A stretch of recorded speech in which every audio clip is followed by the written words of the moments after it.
Hello and welcome to my channel. Now if you're new to brewing your own coffee using K-Pod, K-Cup rather, or if you're in a hotel and you're not familiar with it, this is the video for you. So today in this hotel we have a Hamilton Beach FlexBrew. Now it's called a FlexBrew because when you look inside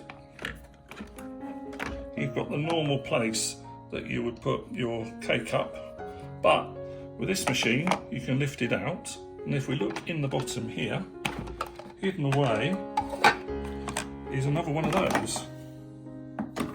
But this one allows you to use a coffee bag, like a coffee tea bag, or you could put fresh ground coffee in there, lock that up, and so the machine will do ground coffee or it will do K-Cups, which is the first time I've seen that, which is a great idea. So actually, just to show you how to use it, we're going to use one of the K-Cups. So it's a very simple machine. There is no pressure in these machines as there are in European machines. This is a drip coffee. So we're going to take one of our K-Pods here. I keep saying that, they're K-Cups. I'm so used to the European one. This is Colombian. And I just tend to pop that in here and push. And you hear that. This can now come down. And you should get, if any resistance, then you've got something wrong. Next thing we need to do is to put some water in it. So I prefer using bottled water rather than from the tap.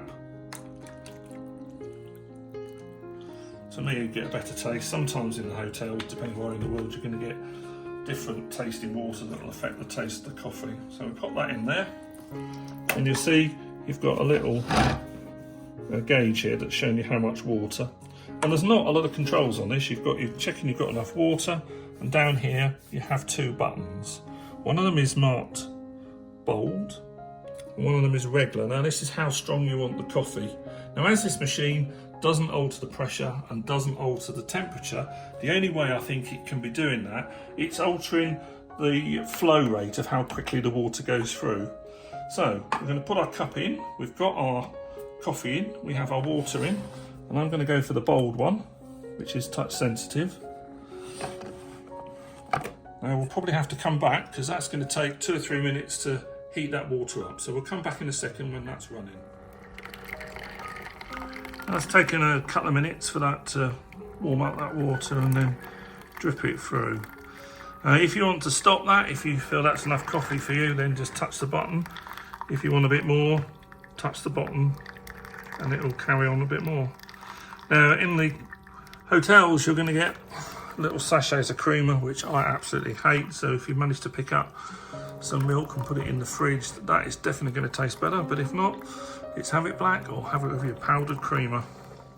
So I'm going to touch the button now because that's enough for me here.